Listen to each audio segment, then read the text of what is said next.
Saúde da Igreja, com a paz do Senhor. Uma muito boa tarde a todos. A maioria de vocês já tinha cumprimentado, mas cumprimento novamente. E nós vamos ler um texto que se encontra na Palavra de Deus, na primeira epístola do apóstolo São Paulo aos Tessalonicenses, no capítulo 4. Epístola de Paulo aos Tessalonicenses, capítulo 4. E vamos começar no versículo 13.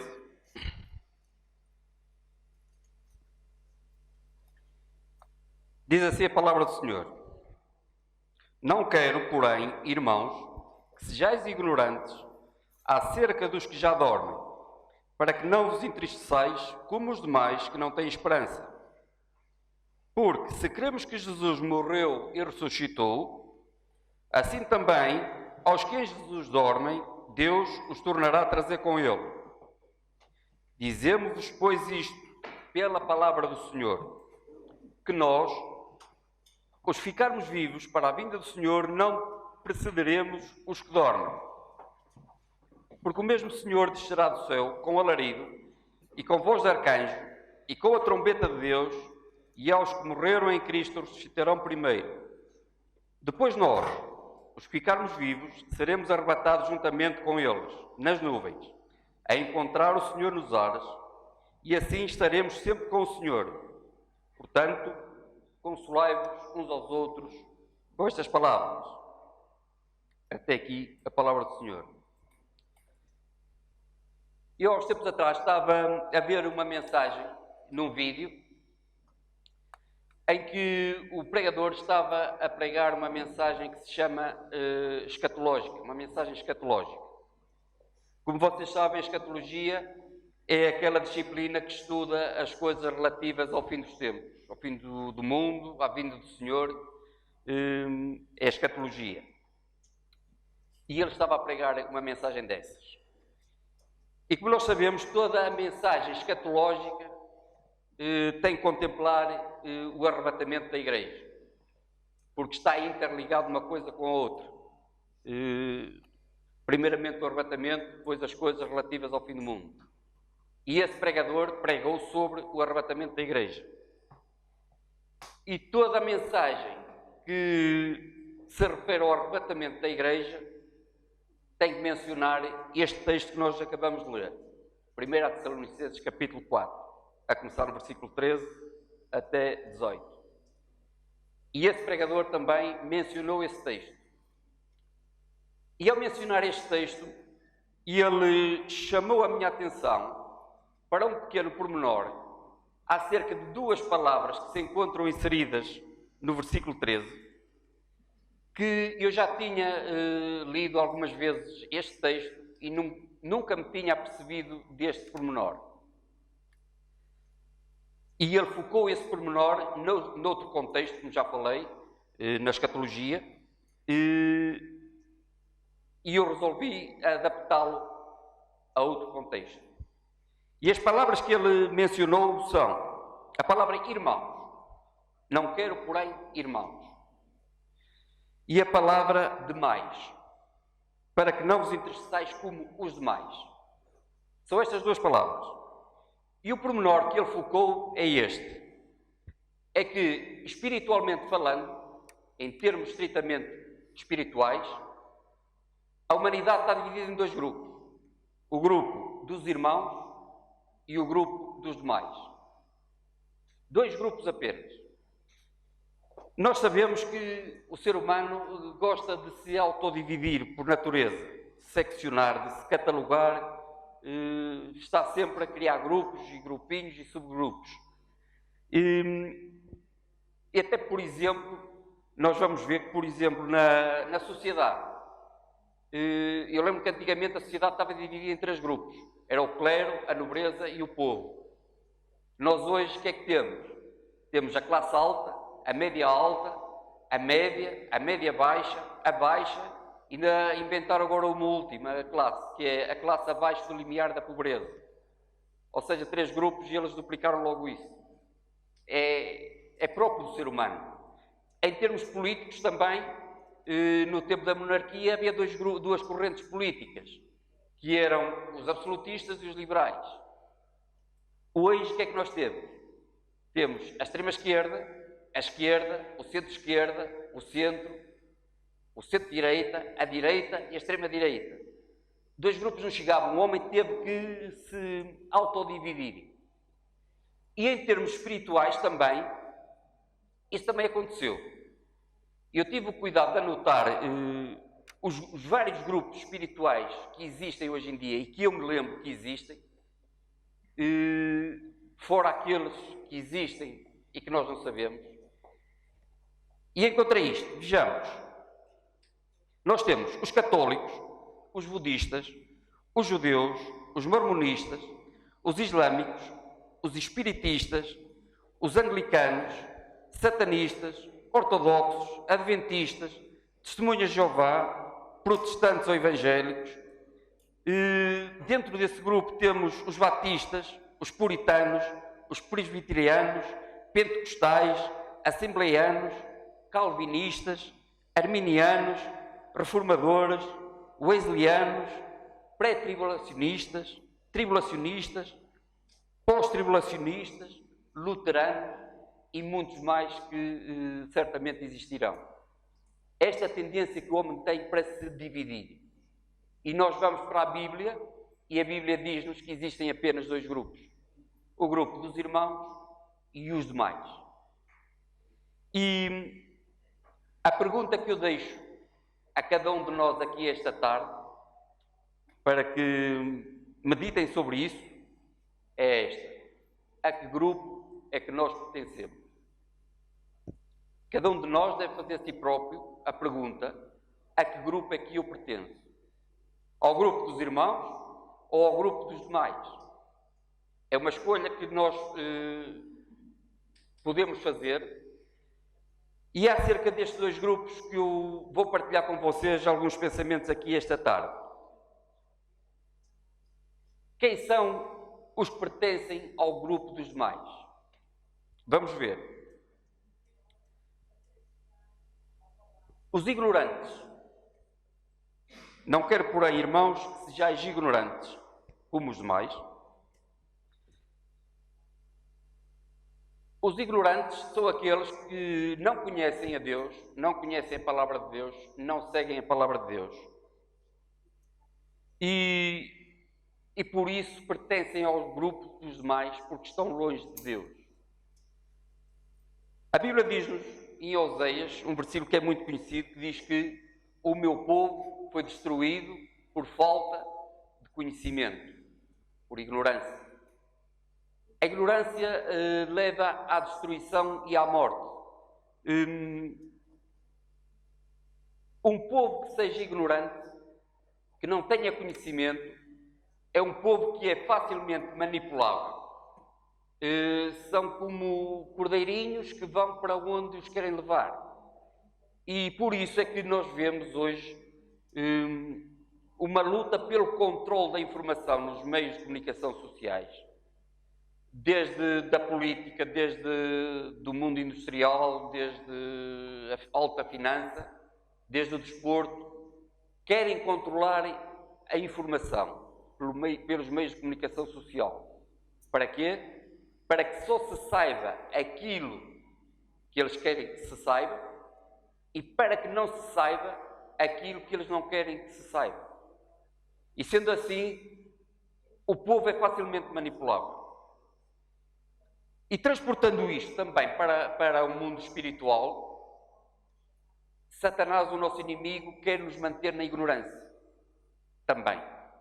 Porque nós, não conhecendo as verdades da palavra de Deus, não conhecendo a vontade da palavra de Deus, somos facilmente manipuláveis, somos levados por qualquer vento de doutrina e somos, por consequência, conduzidos à morte espiritual.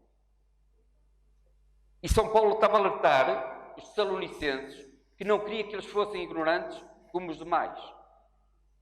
São os que pertencem ao grupo dos demais, os ignorantes. E nós sabemos e vemos nas notícias. Por exemplo, há 15 dias atrás, 50 mil pessoas, pertencentes a uma determinada religião, se reuniram num determinado lugar para adorar uma determinada identidade que não é Deus. E essas pessoas, certamente, creem e acreditam que estão certas, que estão no caminho certo. Mas nós sabemos que não estão. E nenhum dos seus líderes os esclarecem acerca disso. Lhes dizem qual é o caminho certo. E as consequências são estas. É que a Bíblia diz que quando um cego guia outro cego, caem ambos no lugar. E os líderes desta religião, digamos assim, preferem manter o povo na ignorância, porque lhes dá jeito. Sabemos a fonte de rendimento que isso resulta. Resulta dessas reuniões, dessas peregrinações. E mantêm-nos na ignorância. E são cegos que guiam outros cegos e ambos estão condenados à morte eterna. São estes os que pertencem ao grupo dos mais, os ignorantes. Porque não têm conhecimento, não têm consciência do pecado. Nós sabemos que, por exemplo, se queremos estar habilitados a conduzir um automóvel, temos que saber o código da estrada. E isto para quê? Para sabermos que determinado sinal nos está a dar determinada indicação e que temos que o cumprir. Se não o cumprirmos, incorremos numa penalização. A Bíblia também é o nosso código. Sabemos que para sabermos se estamos a pecar, se estamos a cumprir com a palavra de Deus ou não, temos que ter conhecimento da palavra de Deus. E eu vou só ler aqui um texto, um versículo em Romanos, que diz assim: por isso, nenhuma carne será justificada diante dele pelas obras da lei, porque pela lei vem o conhecimento do pecado. Nós sabemos que pecamos se estivermos informados, se não formos ignorantes, se tivermos conhecimento da palavra. Daí a necessidade de nós nos aprofundarmos no conhecimento da palavra, de periodicamente estudarmos, lermos, ouvirmos outros ensinos, outras pessoas que sejam fundamentados na palavra de Deus. É fundamental nós estarmos enraizados no conhecimento da palavra de Deus, porque senão tornamos-nos ignorantes e somos como os demais. Eu lembro de uma história que eu vi aqui há uns tempos, em que alguém estava perdido na floresta e ia para um caminho, não sabia para onde é que ia, e chegou a uma encruzilhada e estava lá uma pessoa e ele perguntou para onde é que ia aquele caminho, ou aqueles caminhos. E a pessoa perguntou: para onde é que tu queres ir? E diz: eu não sei, estou perdido. Então, para quem não sabe, qualquer caminho serve. Estas pessoas, por norma, dizem-nos que todos os caminhos vão dar a Roma. Ou seja, que todas as religiões conduzem a Deus. Para eles, não sabem para onde é que vão, qualquer caminho serve. Não sabem para onde é que vão, qualquer caminho serve. Mas para nós, não é qualquer caminho que serve. O Senhor Jesus disse: eu sou o caminho, a verdade e a Bíblia, e a vida. Ninguém vai ao Pai sem ser por mim. Nós sabemos quem é o caminho e seguimos só esse caminho, para não pertencermos ao grupo dos demais.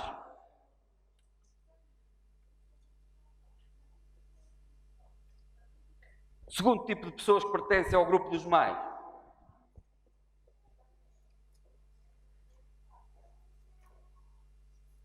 são aqueles que não têm esperança. Para que não vos interessais como os demais que não têm esperança.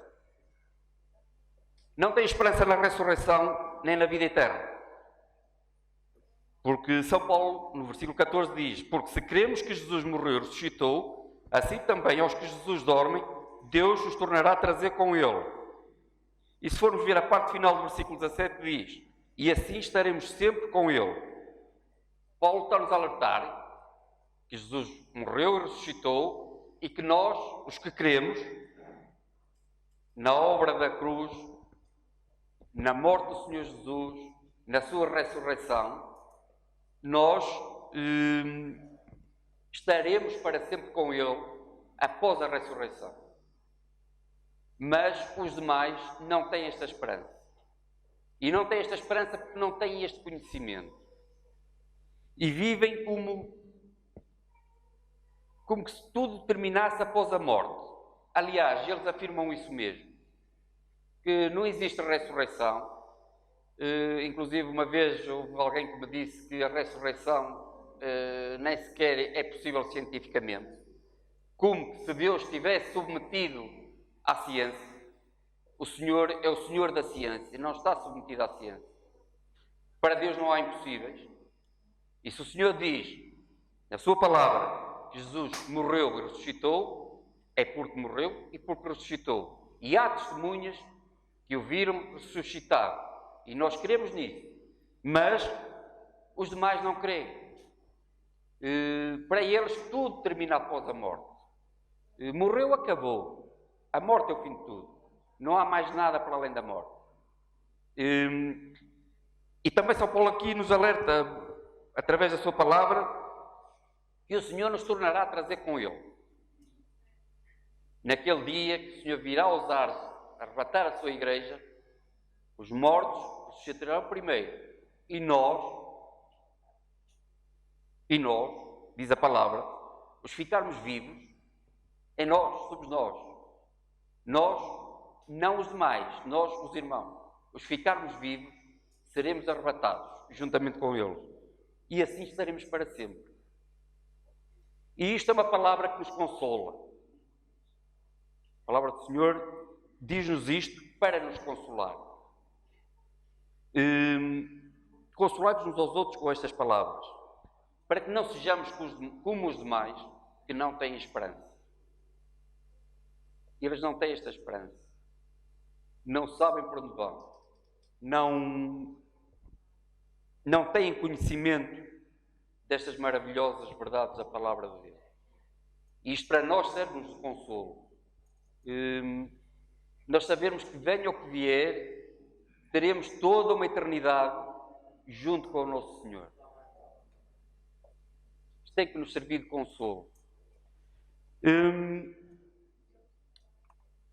Também os que pertencem ao grupo dos demais são ainda aqueles que se entristecem.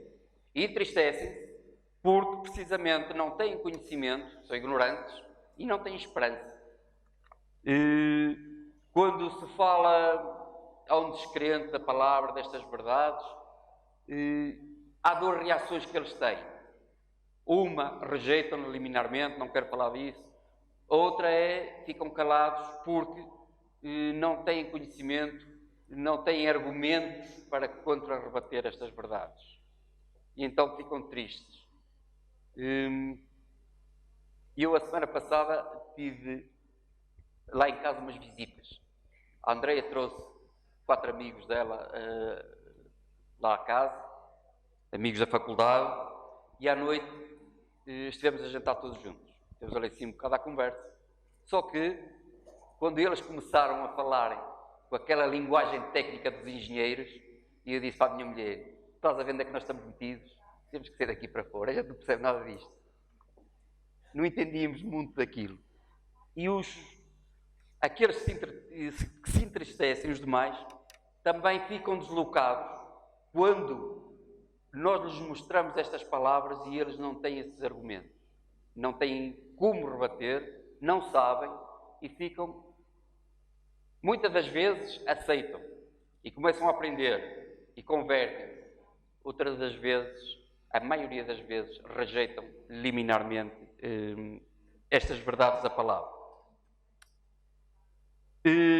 Muito sucintamente, os demais são todos aqueles que são ignorantes, tristes, sem esperança e que não conhecem a palavra do Senhor, que andam em pecado e andam em pecado porque não sabem que estão em pecado, ou se sabem, fazem de conta que não sabem. Também acontece muito isso. E eles têm consequências. Existem consequências eternas para aqueles que pertencem ao grupo dos demais. E vou-vos ler um texto. Eu leio para que não percamos muito tempo. Que se encontra no Evangelho de Lucas. É uma parábola conhecida. Parábola do rico e do Lázaro. Diz assim: ora, havia um homem rico e vestia-se de púrpura e de linho finíssimo e vivia todos os dias regalado esplendidamente. Havia também um certo mendigo, chamado Lázaro, que jazia cheio de chagas à porta daquele e desejava alimentar-se com as migalhas que caíam da mesa do rico, e os próprios cães vinham lamber-lhe as chagas. E aconteceu que o mendigo morreu e foi levado pelos anjos para o seio de Abraão. E morreu também o rico e foi sepultado. E no Hades, há versões que dizem e no inferno, disse: ergueu os olhos, estando em tormentos, e no Hades, ergueu os olhos, estando em tormentos, e viu ao longe Abraão e Lázaro no seu seio, e clamando disse: Pai Abraão, tem misericórdia de mim, e manda a Lázaro que molhe na água a ponta do seu dedo, e me refresque a língua, porque estou atormentado nesta chama. Disse, porém, Abraão: Filho, lembra-te que recebeste os teus bens em vida, e Lázaro somente os males. E agora, este é consolado, e tu atormentado. Nós vemos aqui que havia um homem que era muito rico, e que morreu, e foi mandado para o inferno, para o Hades. E se nós formos a ver um pouco mais profundamente o versículo 19 e o versículo 20, nós vemos que o rico não tinha grandes razões para ser mandado para o inferno. Diz a Bíblia, havia um homem rico. Ser rico não é pecado. Nós sabemos, a palavra de Deus diz-nos, que o que é pecado é o amor ao dinheiro. Ter dinheiro é uma bênção, não é pecado. Ser rico é uma bênção, não é pecado. Pecado é ter mais amor à riqueza do que ter amor a Deus, ter amor à família, ter amor aos irmãos, ter amor aos vizinhos. Isso é idolatria. E este homem era rico. Depois diz-nos que ele vestia-se de púrpura e de linho finíssimo. Isto diz-nos que ele vestia-se de roupas muito caras. Naquela altura, só a realeza, ou quem fosse muito rico, é que vestia vestidos de cor púrpura, porque era uma cor muito rara, e por ser muito rara, era muito cara. Só mesmo quem tivesse um grande poder financeiro é que tinha possibilidades de vestir assim. E de linho finíssimo. Se nós fôssemos a passar isto para os dias de hoje, nós se calhar diríamos que ele só vestia da Mango, da Dolce & Gabbana, Louis Vuitton, coisa assim. Isto não é o que a Bíblia diz, sou eu que estou a acrescentar. Mas ele tinha este gosto, tinha esta possibilidade, e isto também não é mal nenhum. As pessoas têm possibilidade de se vestirem bem, vestem-se bem, e não tem problema nenhum. Vivia todos os dias regalado esplendidamente. Ele vivia bem. Vivia uma vida sumptuosa, uma vida de acordo com a sua possibilidade financeira. Então, porque é que ele foi mandado para o inferno?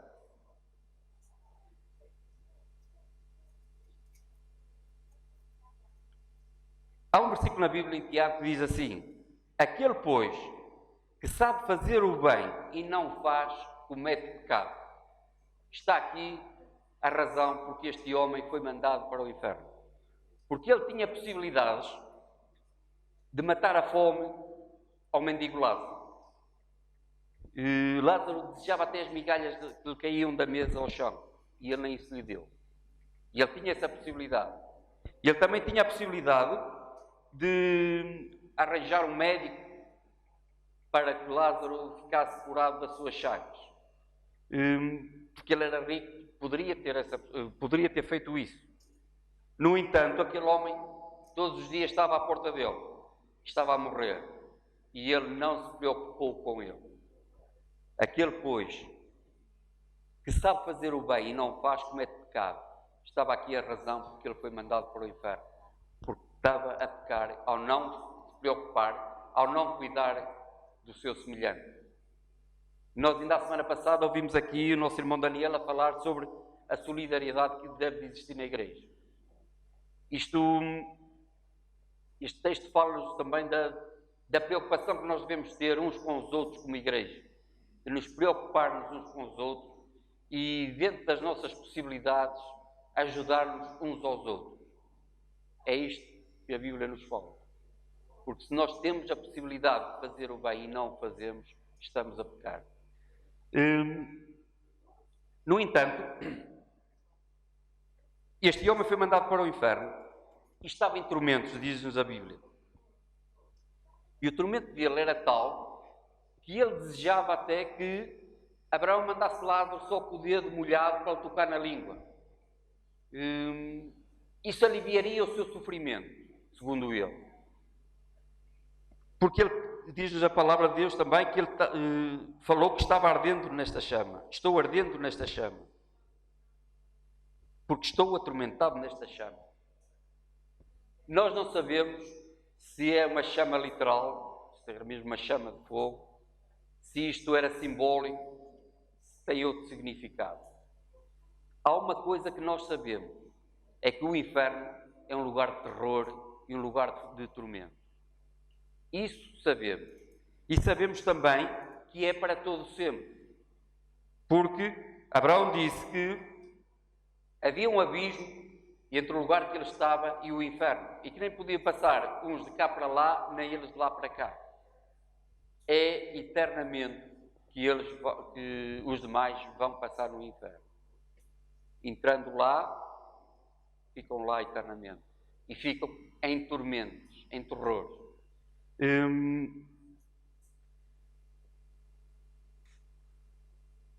É isto que espera a todos aqueles que pertencem a este grupo dos demais, que são ignorantes, que não se preocupam com a palavra do Senhor, não se preocupam em amar a Deus, não se preocupam com o seu próximo,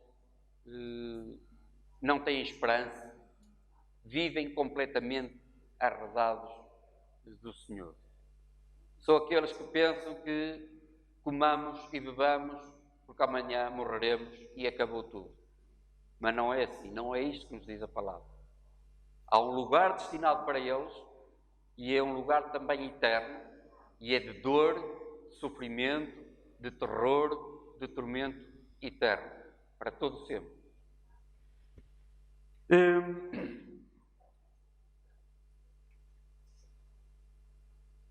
Mas temos também o grupo dos irmãos. A boa notícia. Os outros são os demais. O grupo dos irmãos, quem são? Quem é que pertence ao grupo dos irmãos? Vamos ler um texto. No Evangelho segundo São João, também é conhecido.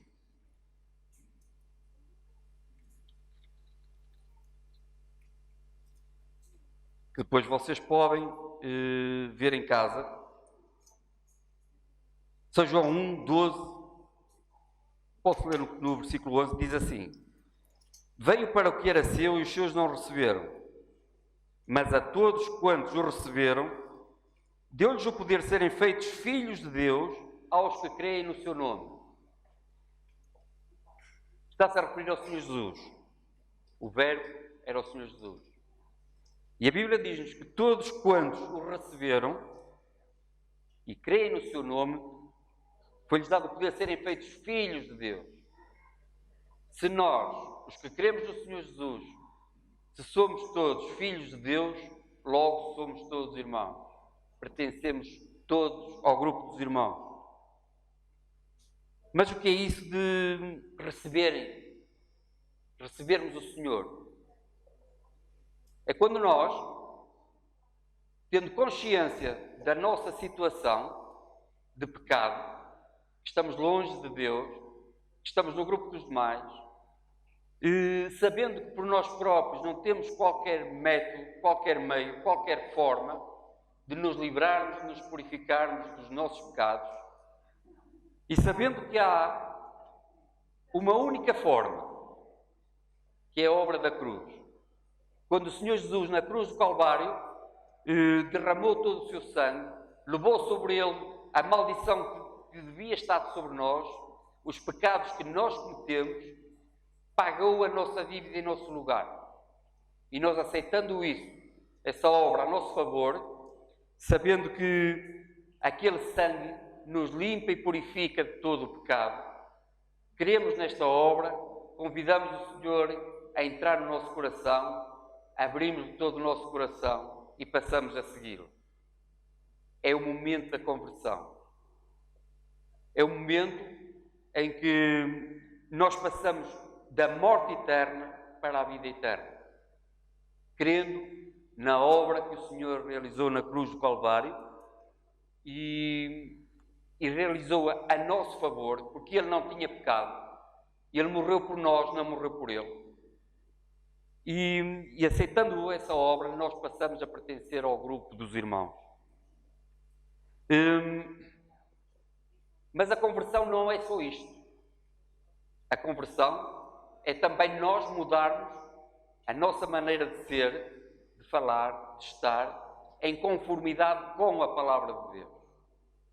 É nós testemunharmos todos os dias a nossa condição de filhos de Deus. Eu, agora nas férias, vi um filme que já tinha visto há muito tempo. É um filme dos anos 90. O Resgate do Soldado Ryan. Quem é que já viu esse filme? Eu já não me lembrava de quase nada do filme. Mas há sempre uma cena que eu não me esqueço, que é a cena final. As duas cenas finais. Só muito sinteticamente vou resumir o filme. Passa-se na Segunda Guerra Mundial, a ação, em que uma mãe americana tem 4 filhos e acaba de morrer o terceiro filho na guerra, na Europa. E então no Ministério da Defesa americano estão lá uma sala cheia de secretárias a datilografar aquelas cartas com coisas muito bonitas acerca dos soldados que morreram, que é para ir um oficial entregar a carta à família, juntamente com os pertences desses soldados, e comunicar-lhes que eles morreram na guerra. E uma dessas funcionárias, que estava precisamente a tratar da carta desse terceiro filho dessa senhora, que acabou de morrer, apercebeu-se que ela tinha um quarto filho que estava na frente de batalha na Europa na guerra. E foi fazer saber isso aos seus superiores. E eles imediatamente tomaram a decisão de fazer regressar esse homem à América para junto da família dele, concretamente da mãe. Porque senão ela corria o risco de 4 filhos ficar sem nenhum. 3 já tinham falecido. E então mandaram uma ordem para a frente de batalha, para a Europa. Escolheram um capitão para liderar essa missão. O seu nome é John Miller, que era interpretado por Tom Hanks. E esse capitão escolheu 7 homens da sua confiança para irem ver onde é que andava o soldado Ryan, porque ele foi largado de paraquedas e não foi largado no sítio que supostamente deveria ter sido largado, devido a tempestades, mais umas coisas, e não sabiam bem onde é que ele estava. E foi aquele grupo, 8 homens, em missão de resgatar aquele soldado. Pelo caminho, tiveram que travar alguns combates com os alemães que lhe apareceram, e iam perguntando por ele quando encontravam soldados aliados. Num destes combates morrem 2 homens daquele grupo. E isso começou a criar mal-estar no meio dos outros grupos, dos outros homens. Porque, afinal de contas, quem é esse reino de tão importante que já estão a morrer pessoas para que ele viva? Prosseguiram, e quando finalmente encontraram o soldado Ryan, tiveram que travar um último combate. E estavam a defender uma posição que era fundamental, E esses 6 homens que foram resgatá-lo, juntamente com os que lá estavam, tiveram que travar um combate feroz, em que estavam praticamente a ser dizimados. E esse capitão, comandante dessa missão, também foi ferido mortalmente. E quando eles estavam prestes mesmo a ser completamente dizimados, apareceu a Força Aérea, bombardeou as posições alemãs e o combate virou e eles venceram. E então esse capitão estava na agonia da morte, lá entrincheirado atrás do muro, chamou o soldado Ryan e disse: ao menos faz por merecer isto. Espero que mereças isto. E eu esta cena nunca esqueci. O que ele quis dizer foi, àquele soldado, que pelo menos 5 homens morreram para que ele vivesse, que ao menos vivesse uma vida de forma que honrasse a memória daqueles homens que morreram. E dito isto, ele morreu também. E depois o filme passa para a cena final, em que o soldado Ryan está já com 70 e tais, 80 anos, já velhinho, e foi fazer uma visita ao cemitério dos soldados mortos na Segunda Grande Guerra. E ali, perante o túmulo do capitão John Miller, que morreu para que ele vivesse também, e ele lembrou-se daquelas palavras, ia chorar, e ele perguntou à mulher: tu achas que eu mereci? Achas que eu fiz por merecer? E ele teve a preocupação, nós sabemos que é uma obra de ficção, é um facto, mas podia ser a realidade. Ele teve a preocupação de viver uma vida de forma a honrar aqueles camaradas que morreram para que ele vivesse. E nós, como cristãos, nós temos a preocupação de a cada dia vivermos de forma a honrarmos a memória e testemunharmos daquele que morreu por nós? Será que nós temos essa preocupação? É que aqueles soldados, aqueles 5 soldados que morreram, eu tinha a impressão que foram 5, só proporcionaram ao Ryan mais 60, 50, 60, 70 anos de vida. Ele ia acabar por morrer.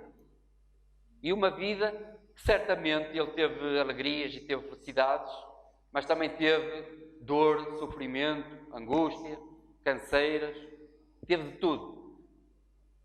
Mas o Senhor, o nosso Deus, morreu numa cruz para que nós vivêssemos, morreu para que nós tivéssemos uma vida eterna, não são mais meia centena de anos, é eternamente. E é uma vida que é gozo, alegria, felicidade. Não há mais choro, não há mais dor, não há mais sofrimento junto com o nosso Deus. E nós vivemos uma vida de forma a honrarmos este grandioso Deus? É a pergunta que eu deixo a cada um de nós para a nossa meditação aqui esta tarde. Que o Senhor os abençoe.